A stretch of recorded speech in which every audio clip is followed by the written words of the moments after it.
ওই মাওলা আলীর জীবনের প্রথম স্লোগান হলো ইয়া রাসূলুল্লাহ, নারায়ে রিসালাত, নারায়ে রিসালাত, নারায়ে তাকবীর।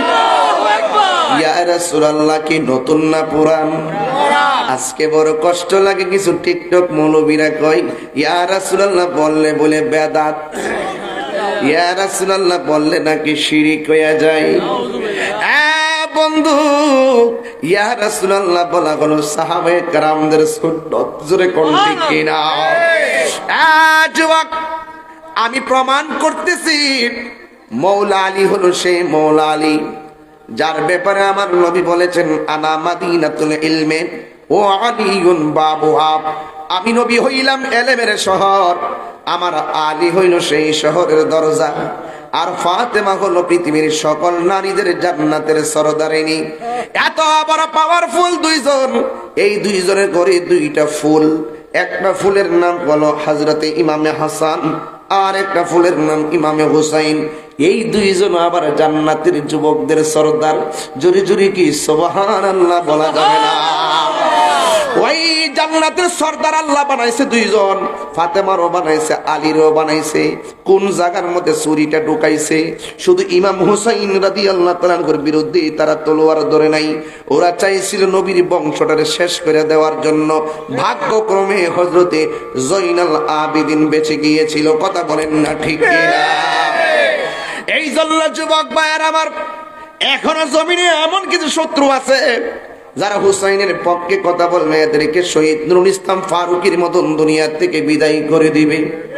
কিন্তু আমরা জীবন দিব, কিন্তু ইমান দিব না।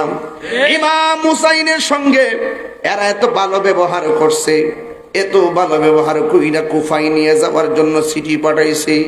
ইমাম হুসাইন বলে ঠিক আছে আমি যাব, কিন্তু যাওয়ার আগে তিনি ইমাম মুসলিমকে পাঠাইছে এবং তার দুইটা ছেলে মুহাম্মদ আর ইব্রাহিম দুইজনকে পাঠাইছে। ওরা দুইজনের কাছে মুরিদ হয়ে ইমাম মুসলিমের কাছে বায়াত হইয়া গেছে। হাজার হাজার লোক প্রতিনিধির কাছে বায়াত হয়েছে। আর এই দিক দিয়ে ইমাম মুসলিম চিঠি পাঠাইছে, হুসাইন আমি আসছি দেখার জন্য। ওরা তো আমার পাগল না, আপনার পাগল, আপনার কাছে মুরিদ হবে। আমি যে খাদিম হিসেবে এসেছি, দেখার জন্য প্রতিনিধি হইয়া এসেছি। আমার কাছেই তো অনেক লোক বায়াত হইয়া গেছে, আপনারা পাইলে তো ওরা জীবনটা দিয়ে দিব। তাড়াতাড়ি আপনি আসেন। ইমাম হুসাইন চিঠি পাইয়া বড় খুশি, তিনি রওনা হয়ে গেছে। রাস্তার ভিতরে ইমাম মুসলিমের একটা মেয়ে আছে, ওই মেয়েটার ইমাম হুসাইন বারবার পানি পান করাইতেছে, বারবার মাথার চুলের মধ্যে পানি দিয়া দিতেছে। ইমাম মুসলিমের মেয়েটা ডাক দিয়ে, হুসাইন কোনদিন তো আপনি আমার এত আদর করেন নাই, আজকে কেন গো কাউরে পানি না দিয়ে আমারে পানি দেন?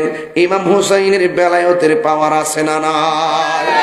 উনার বুঝতে বাকি নাই যেইভাবে কারবালার জমিনে ওরা সামনে গোড়া নিয়ে আসতেছে, গোড়ার ধুল দেখাই বুঝা ফেলাইছে ইমাম মুসলিমরা, তারা মাইরা ফেলাইছে। দুইটা সন্তানকেও তারা মাইরা ফেলাইছে। ইমাম হুসাইন যেই মাত্র কুফায় রওনা হয়েছে, চলে বলে কৌশলে ভিন্ন দিকে ডাইভার্ট করে দিল। ওই জায়গার মধ্যে একজন ছিল রিসিভ করার জন্যে, তার নাম ছিল হুর। হুর তখন যখন আসছে ইমাম হুসাইনকে আগায় নেওয়ার জন্য, ডাইরেক্ট এক পথে না নিয়ে ভুল পথে নিয়ে গেছে। কিন্তু হুর আগানোর পরে ঘরের মধ্যে বসা ওই ইবনে জিয়াদের লোকেরা বলে, হুর তুমি আগায় আনছো, তোমার লোকে হুসাইনের একটা শখ কথা আছে, সর্বপ্রথম তলোয়ারের আঘাতটা তুমি হুসাইনকে দিবা। হুরের ডাক দিয়ে, আমি কেমনে দিমু, আমি কেমনে দিমু? আমি হুসাইন আগায় আনতাম গেছি, গলা শুকাইয়া গেছে, নিজের হাতে আমার পানি পান করাইয়া দিছে। যেই হুসাইন আমার তৃষ্ণা দূর করছে পানি পান করাইয়া, আমি কেমনে যাইয়া তার গলার মধ্যে ছুরি চালামু? এবার ইবনে জিয়াদ কই, তুমি যদি নরম ভাষায় কথা কও তোমারে কিন্তু গলা কাটতে ফেলামু। হুরে ডাক দিয়ে কই, ঠিক আছে আমি তলোয়ার নিয়ে যাইতেছি তারে মারার জন্য। এবার তলোয়ারটা নিয়ে হুসাইনের কাছে আসছে। হুসাইন কই, তুমি দিয়ে আমার আগায় নিতে আসলা, এখন কি আবার আমার সঙ্গে যুদ্ধ করতে চাও নাকি? হুর ডাক দিয়ে কই, ও হুসাইন যুদ্ধ করতে পাঠাইছে আমারে, এরা মানুষ বালা না, নামে মুসলমান, কর্মে মুনাফিক। ওরা আপনারা আনছে মারার জন্য। দেখেন না আপনার জন্য পানি বন্ধ করে দিয়েছে। আগে যদি আমি জানতাম এই রাস্তা দিয়া নাই না এই রাস্তায় আনলে আপনার এমন বিপদে ফেলাইব, জীবনও আমি আপনাকে রিসিভ করার জন্য যেতাম না। হুসাইন, এখন আমার তারা বলছে যদি আপনাকে না মারি আমারে তারা মাইরা ফেলাইব। তাদেরকে সান্ত্বনা দেওয়ার জন্য আমি একটা তলোয়ার নিয়ে আইছি। আজকে আমি এই তলোয়ার দিয়ে আপনাকে মারব না, কিন্তু আগে আপনি আমাকে ক্ষমা করে দেন, আমার অনুমতি দিয়ে দেন আপনার পক্ষে তলোয়ার নিয়ে দাঁড়াইবার জন্য। ইবনে জিয়াদের বিরুদ্ধে আমি যুদ্ধ করব। ইতিহাস তালাশ করে দেখবেন ৭২ জন শাহাদাতের তালিকায় হুরের জায়গা হয়ে গেছে। ৭২ জনের তালিকায় হুরের জায়গা হয়ে গেছে। আরে বাবা, নসিব তখন লাগে, নসিব নসিব বড় কঠিন জিনিস।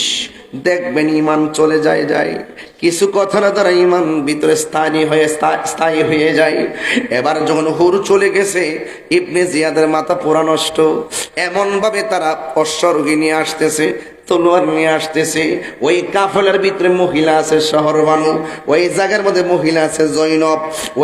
ওই শহরবানু হল ইমাম হুসাইনের স্ত্রী, জৈনব হলো ওনার বোন, সখিনা হলো তার মেয়ে। এগুলো মনে রাখতে হবে নাকি বাবা? এটা তো ইতিহাস, তো এই সম্পর্কগুলো মনে রেখে আমি ভাঙ্গে ভেঙ্গে বলতেছি। ওই সখিনা, ওই শহরবানু স্বামী হুসাইনকে ডাক দিয়ে কয়, স্বামী ওরা দিয়ে আসতেছে, মনে হয় আমাদেরকে পাকড়াও করবে। ইমাম হুসাইন ডাক দিয়ে বলে, শহরবানু পাকড়াও করুক আর যা করুক না কেন, তোমাদের জন্য তারা পরপুরুষ। নামাজ যেমন ফরজ, পর্দা করো তেমন ফরজ। তাড়াতাড়ি তাবুগুলো বের করো আর আমার কাছে তলোয়ারটা দাও, খেজুরের ডাল কাটটা আমি খুঁটি বানাবো।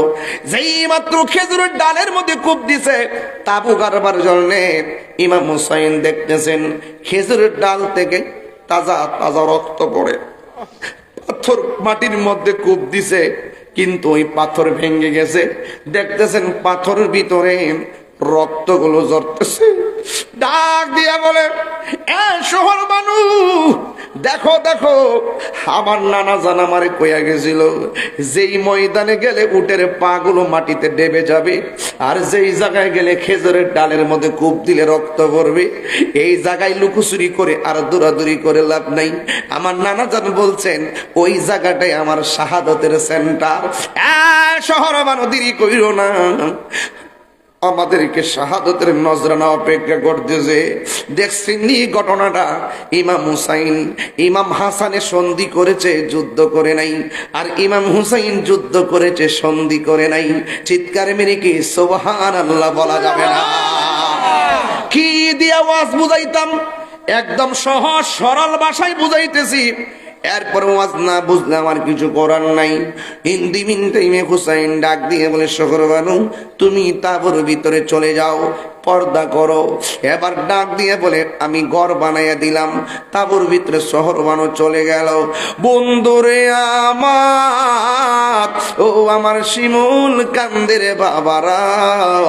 এবার ইমাম হুসাইনের 3টা সন্তান, একটা সন্তানের নাম হলো আলী আকবর, আরেকটা সন্তানের নাম হলো আলী আউসাদ, আরেকটা সন্তানের নাম হলো আলী আসগর। আলী আকবর সুন্দর মানুষ, কিন্তু তার কণ্ঠটা ডাইরেক্ট আমার নবীর মতো, সুবহানাল্লাহ। আর ইমাম হুসাইনের নাভি থেকে মাথার তালু পর্যন্ত, ইমাম হুসাইনের নাভি থেকে নিচ পর্যন্ত ডাইরেক্ট আমার নবীর মতন। আর ইমাম হাসান নাভি থেকে মাথার তালু পর্যন্ত ডাইরেক্ট আমার নবীর মতন। আর ইমাম হুসাইনের সন্তান আলী আকবরের কণ্ঠটা ডাইরেক্ট আমার নবীর মতন। ওই আলী আকবর ডাক দিকে, আব্বা টেনশন করেন না, ওরা ফানি বন্ধ করতে পারে, তলোয়ার নিয়ে আসতে পারে, আমি কিন্তু শেরে খোদা মৌলা আলীর নাতি, আর আপনি হলেন রাহমাতুল লিল আলামিনের নাতি। কোন দিক দিয়ে আমরা ফালাই না নাই, জীবন দিব কিন্তু ইমান দিব না, মুনাফিকদের ডরে মাঠ থেকে পলায়ন করব না। বাবা আপনি আবার অনুমতি দেন, সর্বপ্রথম আমি যাব বাপ্পা বেটা, হাতের মধ্যে তলোয়ার নিয়ে রওনা হয়ে যায়। ইমাম হুসাইন কই, আলী আকবর তুমি যাইও না, তুমি গেলে আমি কার সুর শূন্য মনের জ্বালানি বামু, কার সুর শুই না আমার নবীর ডাকের জ্বালানি বামু ইমাম হুসাইনের ছেলে ইমাম আলী আকবর রহমাতুল্লাহ আলাইহি রাদিয়াল্লাহু তাআলা আনহু বলেন, বাবা ওরা হককে দাফন করার জন্য আসতেছে, আমি যদি ঘরের মধ্যে ঘুমায়া থাকি আপনার মদিনার নানা কি খুশি হবে না বেজার হবে? কই অবশ্যই বেজার হবে। আপনি কি চান সত্য মিথ্যার ময়দানে সত্য প্রতিষ্ঠা না গইরা ঘরের মধ্যে ডরে বসে থাকলে নবী যদি বেজার হয়ে যায় আমার কি অবস্থা হবে? বাবা হাতের মধ্যে তলোয়ারটা দেন, আমি যাব কারবালার জমিনে। এবার আলী আকবর হাতের মধ্যে তলোয়ার নিয়ে রওনা হলো।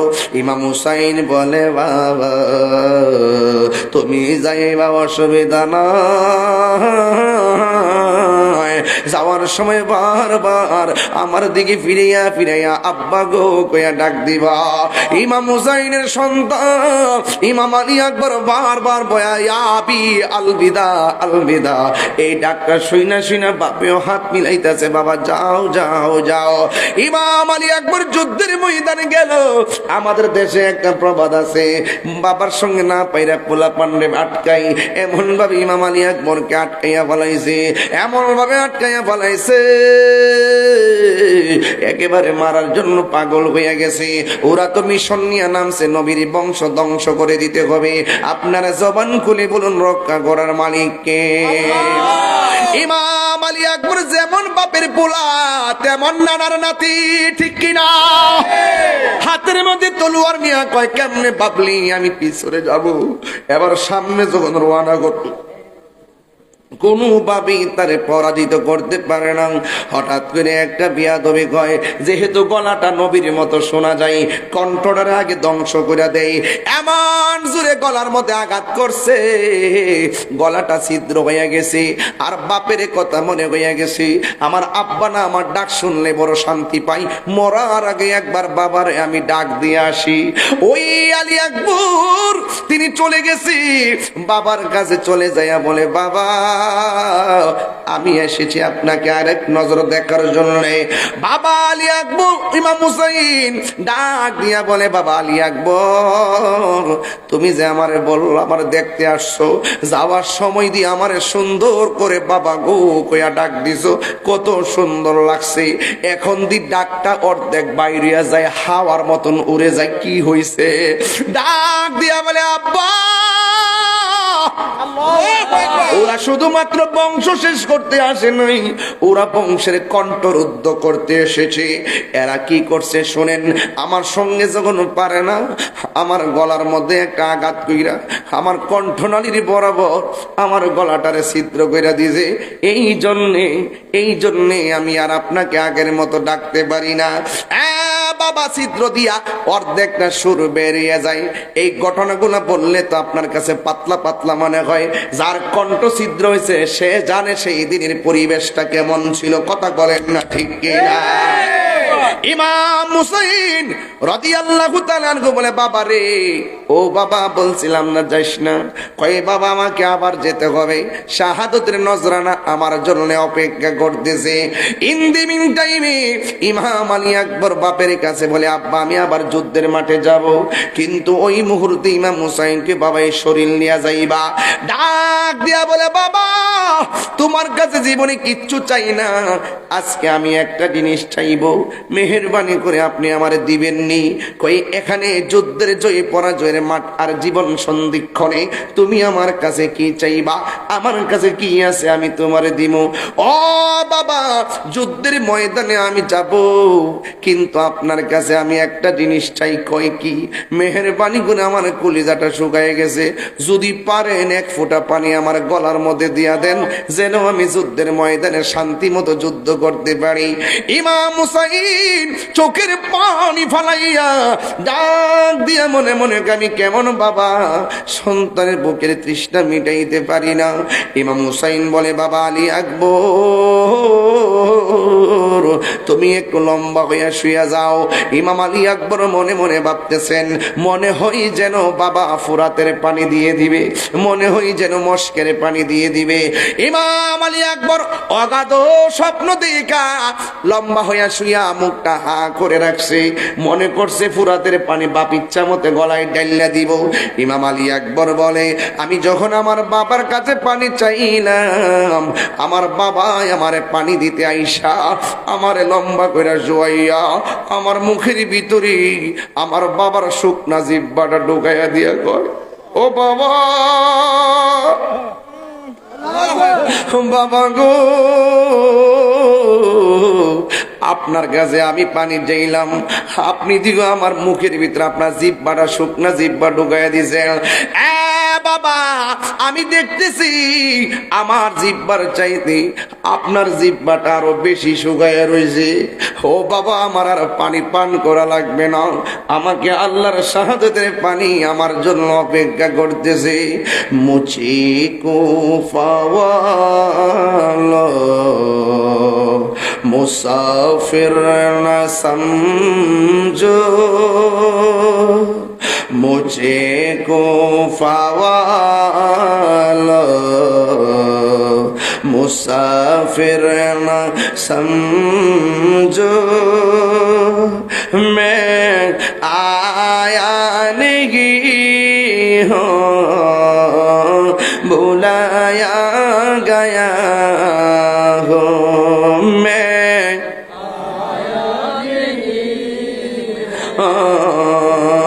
बुलाया गया हो कि मेहमान बना कर सताया गया हो, कि मेहमान बना कर सताया गया हो, मैं रोया नहीं हूँ, रुलाया गया गो। এটা তো উর্দু, বাংলাটা বলতেছে শোনেন তাইলে বুঝবেন। ইমাম হুসাইন বলতেছে কারবালা যায়া, ও হে কুফাবাসী আমায় মুসাফির বেবুনা, বলেন ও হে কুফাবাসী আমায় মুসাফির বেবুনা, আমি এমনিতে আসিনি, দাওয়াতে এসেছি, মেহমান বানিয়ে কি যে কষ্ট দিল, মেহমান বানিয়ে কি যে কষ্ট দিল, আমি কাঁদিতে আসিনি, কাঁদানো হয়েছে। खुदा जाने कैसी है ये मेज़बानी, बहादुर पियास कहे बंद पानी, मुकद्दर में है हौज़े कौसर का पीना, मैं प्यासा नहीं हो, पिलाया गया हो। এটার বাংলা হইল, খোদা জানে আল্লাহ জানে একে মনে মেহমানদারি, বাহাতুর পিপাসাই পানি বন্ধ করি, কপালে ছিল মোর হাউজে কাউসার, আমি তৃষ্ণার তো নই, বানানো হয়েছে, ঠিক না? আমি মরেছি এমন নয়, জিন্দা হয়েছি, ঠিক না? ইমাম হুসাইনের সন্তান আলী আকবর দুনিয়া দুনিয়া থেকে বিদায়, একের পর এক সব বিদায় হয়ে গেল। ইমাম হুসাইন রাদিয়াল্লাহু তাআলা আনহু রাতের বেলা স্বপ্নে দেখেন আমার নবী, নূরের নবী একটা পেয়ালা লইয়া ইমাম হুসাইনের কাছে আইসা দাঁড়ায় রইছে। ইমাম হুসাইনের বুঝতে বাকি নাই গো, ইমাম হুসাইনের বুঝতে বাকি নাই, আমার নবী পেয়ালা লইয়া হুসাইনের রক্ত মুবারকটা নিতে এসেছে। কথা কোন ঠিক কিনা? ইমাম হুসাইন ডাক দিয়া বলে, জয়নব আমার বোন, ও বোন, আমাকে চলে যেতে হবে কারবালার জমিনে, কিন্তু তোমার কাছে আমি দুইটা কথা বলে যাই। আমি যদি শহীদ হয়ে যাই, তোমরা যদি কাফেলা লইয়া মদিনায় যাও, সর্বপ্রথম আমার নানার দরবারে আমি হুসাইনের সালামটা পৌঁছাইয়া দিও। জোরে কোন সুবহানাল্লাহ। আল্লাহু আকবার বলেন না কেন? নবীর প্রেমিকেরা দিশাহারা মরণের ভয়, প্রেম তো মরে না। যুবক ভাইরা একটু দরাত লাগায় বলো, জীবনে বহুত ঘুমাইছো, আর ঘুমাইও না। বলো, নবীর প্রেমিকেরা দিশাহারা মরণের ভয়, প্রেম তো আরে প্রেম করেছে আয়ুব নবী, তার প্রেমের রহিমা হাইরে, প্রেম করেছে আয়ুব নবী, তার প্রেমের রহিমা বিবি গো। ওরে 18 সাল কি রাখাইল তব প্রেম তো মরল না, প্রেম তো মরে না। এই এজিদ মুসলমান এখনো আসেনি রে বাবা।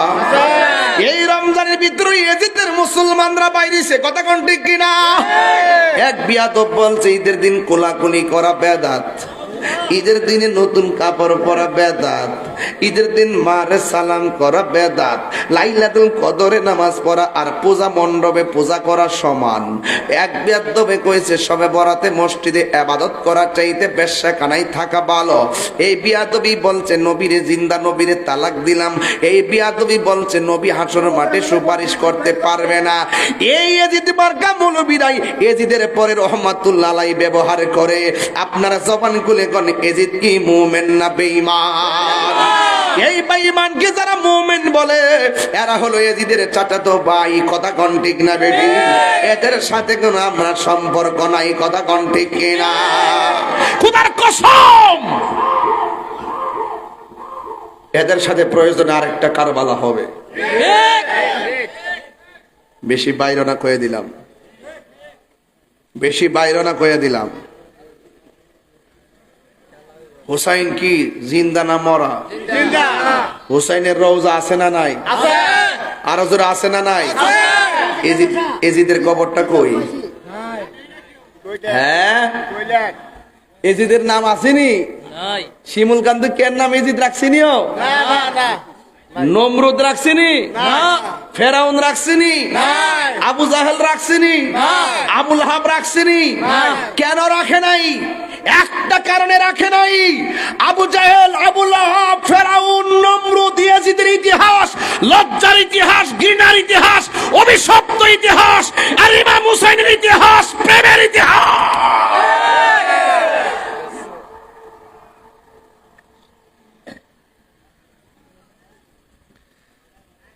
খোদার কসম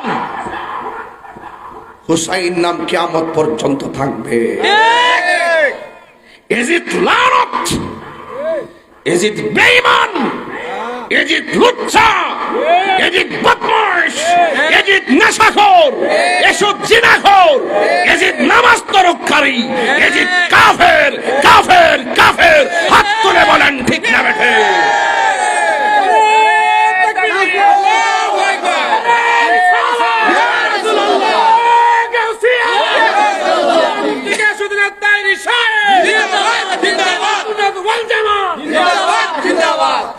আমার আফসোস লাগে এরা কেমন ধরনের মুসলমানকে এজিদের বলে তেমন কোনো দোষ ছিল না, তইলে তোর ফুতের নাম রাখে এজিদ, কথা কোন ঠিক না?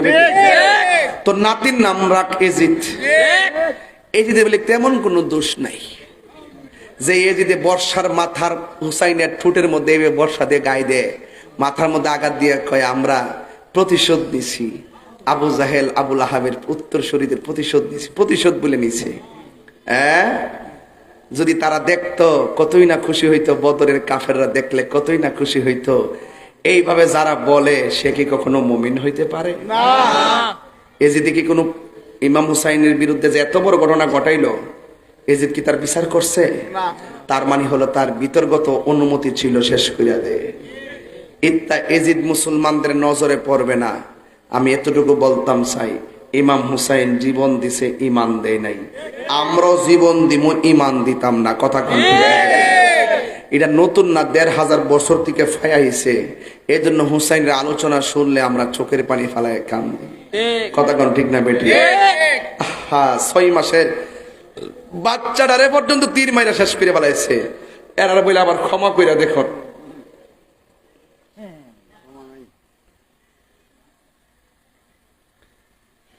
জৈনব বোন আমার, আমি যাইতাছি, একটা কথা কই, নবীর দরবারে যাইলে আমার সালামটা আগে নবীর কদমে দিও। আর সখিনারে কইও যাতে না কান্নাকাটি করে, এর একটু দেখতে রেখো, আমার জয়নাল একটু যত্ন কইরো। সুবহানাল্লাহ জোরে দেন না? হা ময়ূর নাময় রোনারে জয়না, তুমি জয়নাল ময়ূর না হয় রে, তুমি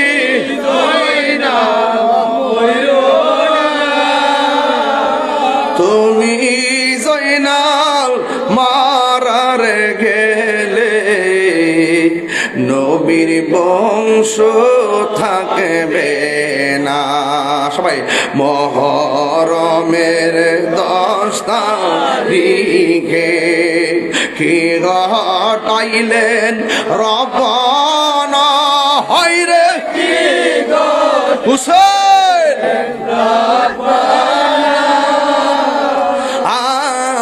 কলি জামুর ফাটিয়া যাই রে, বলিতে তার ঘটনা। যাউরে দুলদুল কইও রে খো, আমার মাইজে মোর কান্দে না, হাই রে মাইজে কান্দে না। তোমার ছেলে যাই গরনে, একটু এসে দেখো না। হাসান শহীদ জহরেতে, হুসেন শহীদ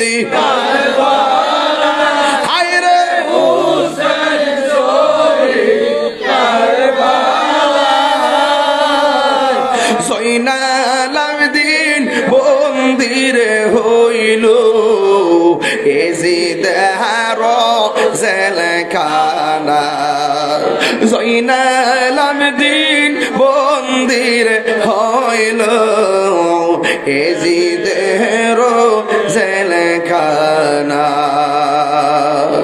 আরে আরে আল্লাহ বলে ও জিবরাইল, আল্লাহ বলে ও জিবরাইল, বাতাস করো ফাতেমার গায়ে, হায়রে বাতাস ফাতেমার গায়ে, পুত্র সুখ জ্বলছে রে আগুন, বাতাসে কি ঠান্ডা হয় মহরমে।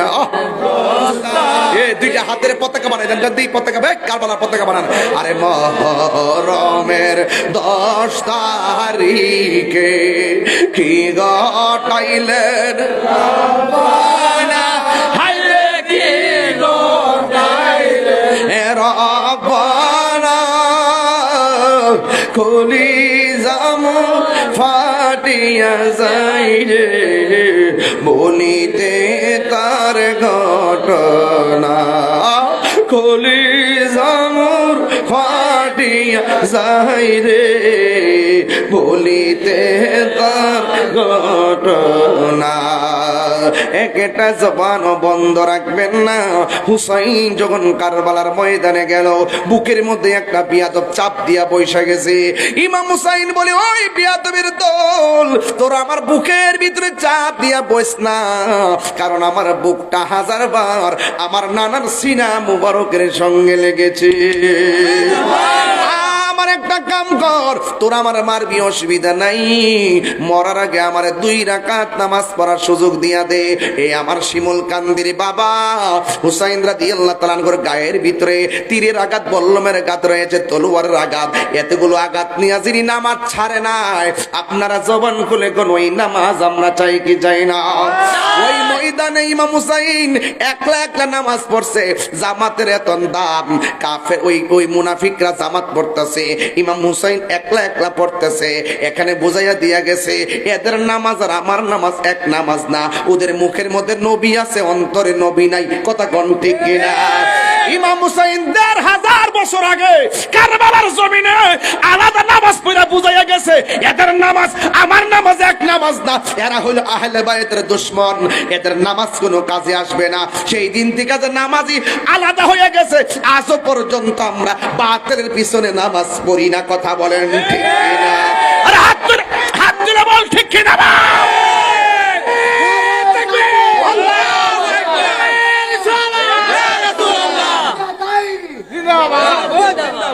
আজ পর্যন্ত আমরা নবীর দুশমন, ওলির দুশমন, আহলে বাইতের দুশমনদের পিছনে এখনো একতাদা করি না।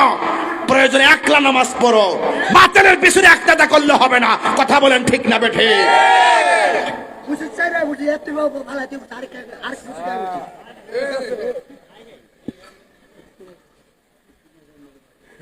আমার কথায় কেউ কষ্ট নিবেন না, হক কথা। আল্লাহ বলছেন যারা নবী বলছেন যারা দুশমনের রাসূল এদের কাছে মেয়ে বিয়ে দিবা না, এদেরকে দেখলে সালাম দিবা না, এদের জানাজার নামাজে যাবা না। আল্লাহ বলছেন ওয়ালা তাকুম আলা কাবরিহি, তাদের কবরের কাছে যেও না। আমরা কি নবীর দুশমন নাকি বন্ধু? আমরা নবীর পক্ষে না বিপক্ষে? আহলে বাইতের পক্ষে না বিপক্ষে? বিদায় বেলায় হাত তোলেন। একাশি তো থাকবো তো, আহলে বাইতের পক্ষে থাকবো তো, নবীর পক্ষে থাকবো তো, ওলির পক্ষে থাকবো তো। হাত নামান। একটা কথা কইয়া দিয়া যায়, হুসাইন যদি এতগুলা তীরের আঘাত লইয়া যদি নামাজ পড়তে পারে, আমরা সুস্থ শরীর নিয়ে নামাজের দরকার আছে না নাই? আরো বড় করে আছে না নাই? হুসাইন মসজিদ ছাইরা দিলে চলতো না, মসজিদের লাইন দখল করতে হইব। কথা কোন ঠিক না বেটি?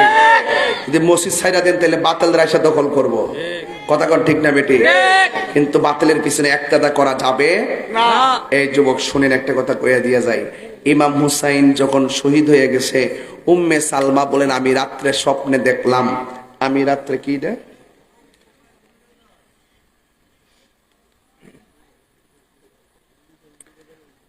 আসসালামু আলাইকুম ওয়া রাহমাতুল্লাহ, কেমন আছেন? ইকামতের সময় হাইয়া আলাস সালাহ বলার পর আমরা উঠে দাঁড়াই, কিন্তু অনেক আলেমগণ বলে এটা না জায়েজ। আপনার মন্তব্য কি? কোরআন হাদিসের আলোকে জানান।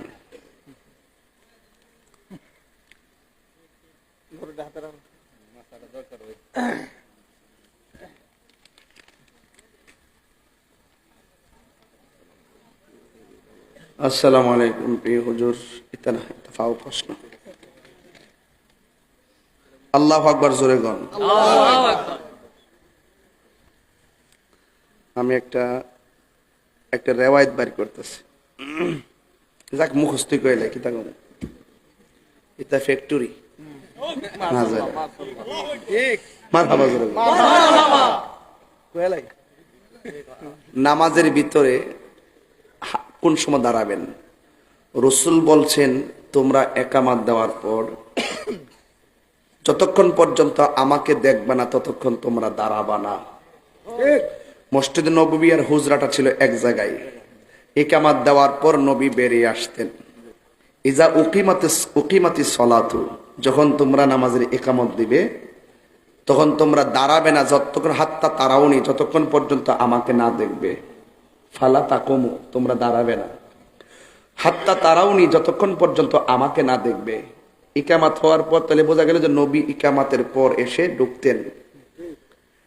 আর ইমামে আজম আবু হানিফা রহমাতুল্লাহ আলাই তিনি লিখেছেন, নামাজের ভিতরে যখন হাই আলা সলা হাই আলাল ফালা বলবে ওই সময় দাঁড়াবে। সুবহানাল্লাহ বলেন। আর নবীর হাদিস দ্বারা বোঝা যায়, নবীর হাদিস দ্বারা বোঝা যায় ইকামাতের আগে দাঁড়ানো হলো সুন্নাহ বিরোধী। নাম কি? বরং যারা ইকামাতের আগে দাঁড়ায় তারা হইল বেদাতি, সুন্নত বিরোধী। চার মাযহাবের কোন ইমাম ইকামাতের আগে ওই যে মুয়াজ্জিনকে দাঁড়িয়ে নামাজ সোজা করুন, মোবাইল ফোন বন্ধ করুন, আরে বাপরে, এটা কি হাদিসও আছে? কোন সময় কইছে? ওই যে ওই ইকামাত শেষ হওয়ার পরে বলছে কাতার সোজা করার জন্য। তো সুতরাং চার মাযহাবের কোন ইমাম ইকামাতের পূর্বে দাঁড়ানোর কথা বলিনি। কেউ বলছে ইকামাত শুরু হওয়ার পরে দাঁড়াবে, কেউ বলছে হাইয়া আলাস সালাহ বলার পরে দাঁড়াবে, কেউ বলছে কাদ কামাতিস সালাহ বলে দাঁড়াবে, কেউ বলছে ইকামাত শেষ হলে দাঁড়াবে। যেহেতু চারো মাযহাবের ইমাম, আবার নবী নিজেও বলছে আমাকে যতক্ষণ দেখবে না ইকামাতের পর, যখন তোমরা ইকামত দিবে, নামাজের ইকামত দিবে, যতক্ষণ আমাকে না দেখবে ততক্ষণ তোমরা দাঁড়াবে না।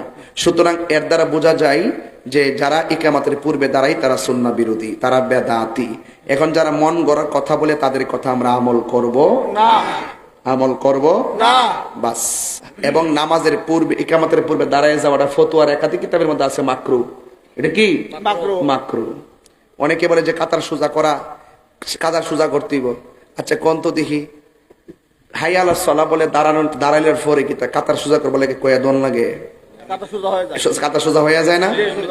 প্রতি মসজিদে মসজিদে দাগ হতে হয় না? হন এগুলো হইলো কি জানেন? এগুলো ফেতনাবাস। এগুলো কি?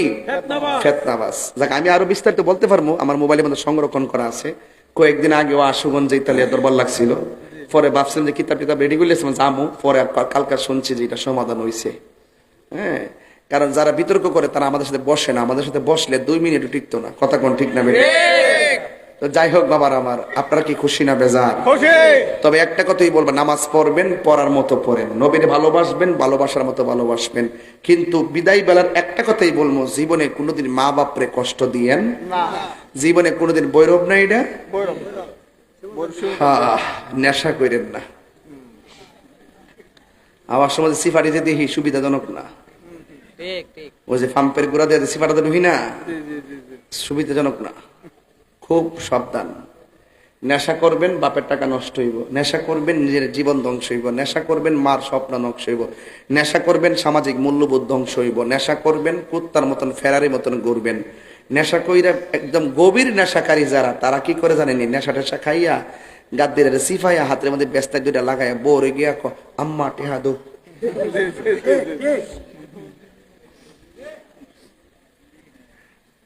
লাস্টে কুত্তার মতন মরে। মরার পরে মানুষের দোকান ফাটক কাঞ্জুটা মরছে ভালো হয়েছে। এই জিন্দিগির কোন দাম আছে? এই জিন্দিগির দাম আছে? তাহলে কেডা তোমার হাতে বাবা ট্যাবলেট তুলে দিছে, জিডি তুলে দিছে, জিডি ব্যবসা শিখাইছে, এগুলা জাতের দুশ্মন। কথা কোন ঠিক না?